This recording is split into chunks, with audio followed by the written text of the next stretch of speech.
I have this eternal struggle where it's like I want my husband to be the provider, make all the money, pay all the bills, do the adulting things, fix everything around the house, take care of my car, take the trash out, make all the plans, handle our finances. So basically do everything while I just lie around and like only do things when I feel like doing them. But like I'm not talking about traditional gender roles because I'm not cooking, I'm not cleaning, I'm not doing his laundry.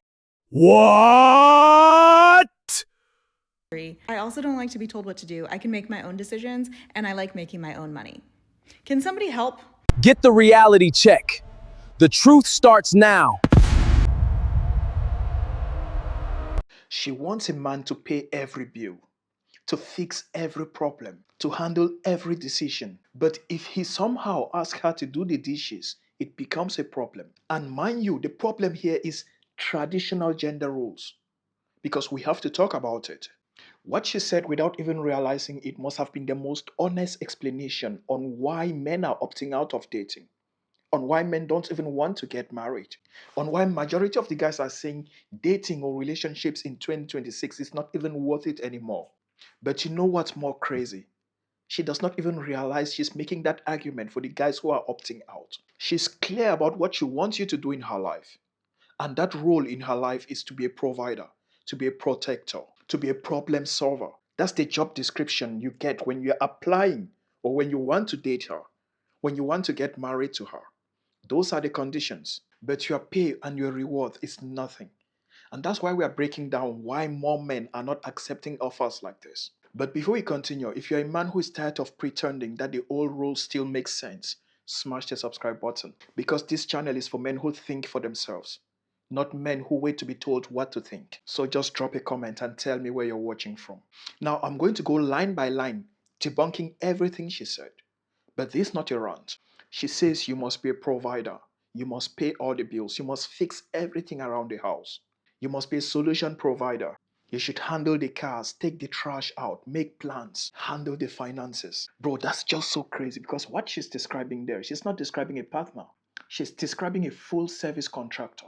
And she's just so confident and comfortable saying it like she's the best thing that happened to humanity.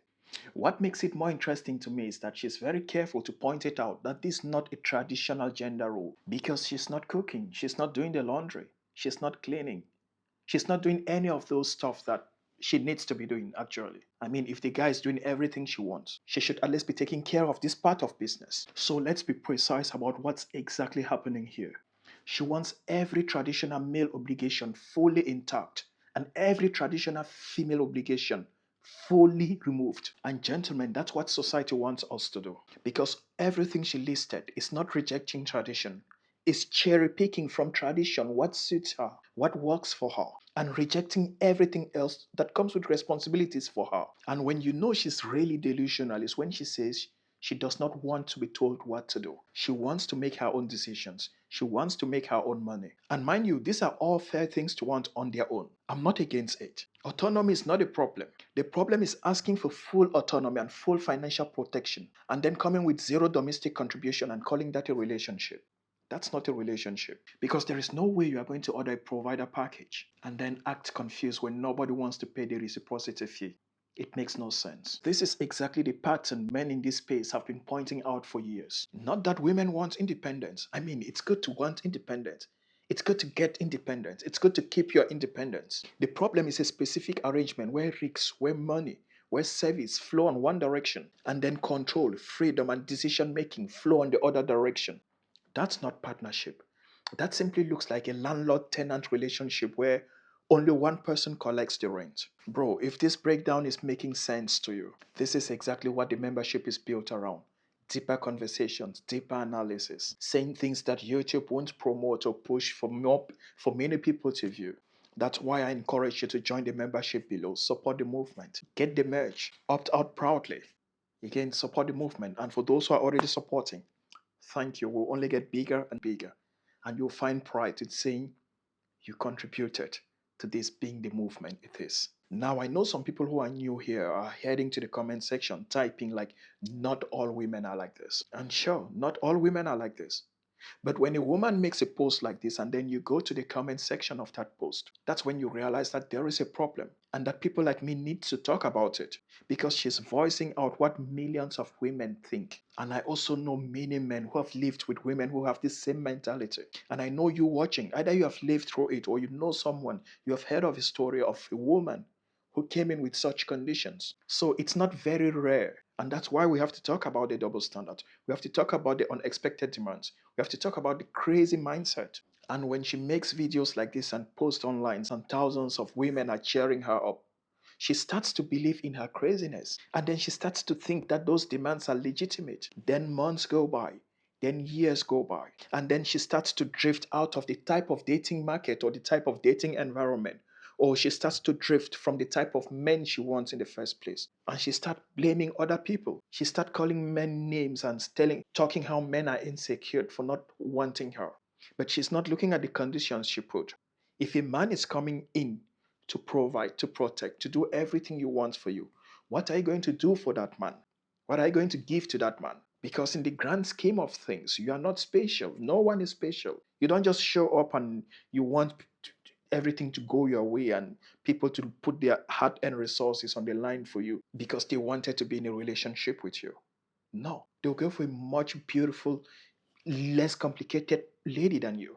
So, my actual takeaway for every guy who's watching this is for you to know that sometimes opting out is not bitterness, it's arithmetic. When the terms of a deal are lopsided, walking away is not giving up on relationship. It's simply recognizing bad terms and refusing to sign on those bad terms. And that's not weakness. That's the same instinct that keeps you from co-signing on a loan with someone who you know is not going to pay. It's survival, it's logic. And this is exactly where self sovereignty is actually more important than any relationship status. Because a man who's opted out, he's not opted out of life. He's opting into building something no one else can vote him out of it: his body, his income, his time, his peace. And believe me, that's not a consolation prize. Because for a lot of men, that's an upgrade. That's where every man wants to be. Because when you are there, when your income is up, when your body is fit, when your peace is well grounded, when you are learning new skills, you become more powerful. And then you become more selective with the kind of people you let into your orbit.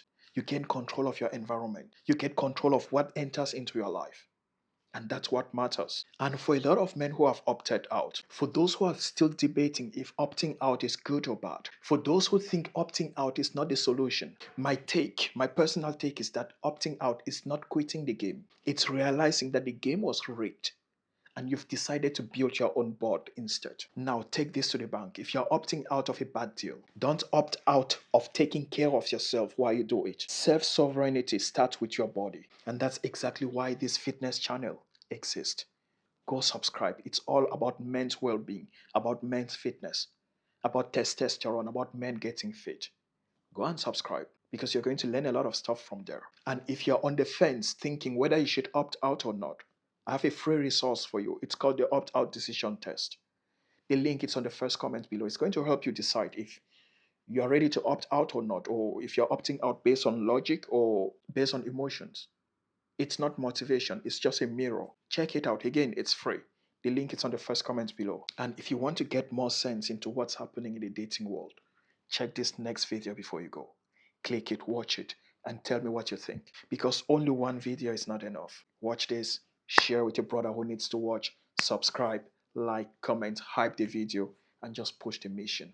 Thank you for being here. See you in the next one. Copy that.